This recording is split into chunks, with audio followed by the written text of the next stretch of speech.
Cette semaine, on fait une capsule truc du métier parce qu'on vient de s'acheter 2 densimètres, puis quand on achète des équipements neufs comme ça, on les calibre. Pour calibrer nos densimètres, la première des choses, c'est qu'on doit se faire une solution standard.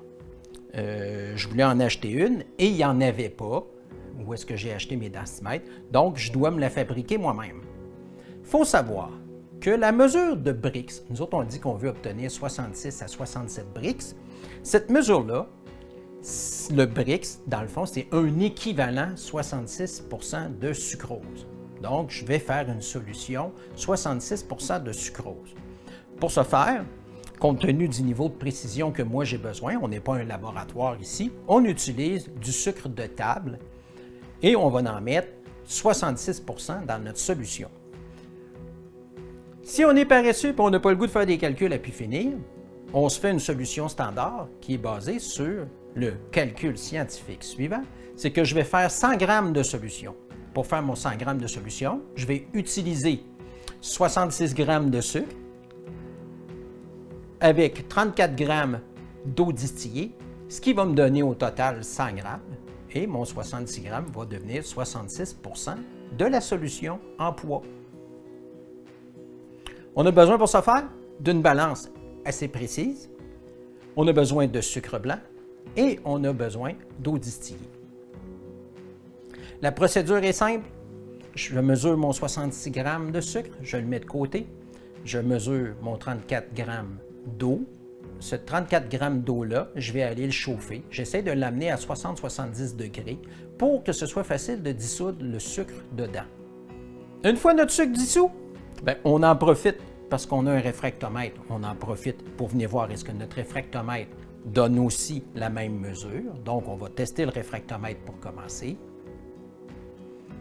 On se rend compte que notre réfractomètre nous donne 66,2. C'est à peu près ce qu'on visait avec le niveau de précision qu'on était capable d'obtenir avec ce qu'on a pris comme solution. C'est tout à fait adéquat pour une mesure de sirop d'érable comme on l'a fait nous autres. Maintenant, nos équipements, les deux, ils ne fonctionnent pas de la même façon. Ici, on a un hydrotherme. L'hydrotherme, lui, il n'est pas influencé par la température directement. En fait, il y a un thermomètre intégré qui, lui, va monter en fonction de la température. Plus c'est chaud, plus la ligne rouge du thermomètre va être haute. Notre hydrotherme, on peut voir qu'il fonctionne très bien parce que la ligne de flottaison est exactement au niveau de la ligne de température et c'est ça qu'on visait. Donc, notre hydrotherme est tout à fait adéquat pour nos mesures acéricoles.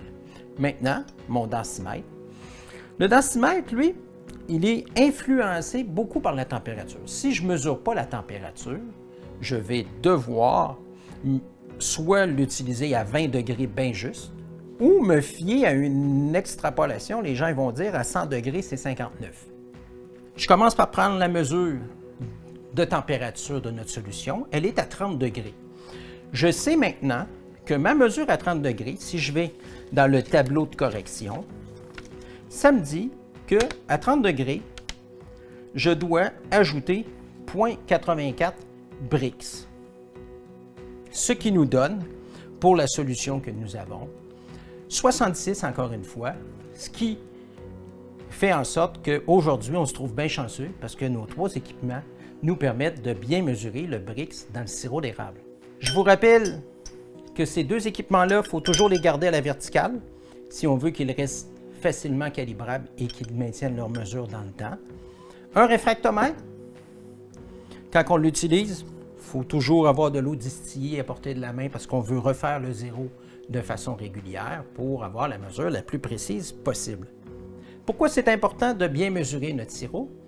Parce que si vous vendez en vrac, on se rend compte que la mesure idéale étant 67 brix, donc il ne faudrait pas être en bas de 66, puis pas trop haut non plus en haut de 67.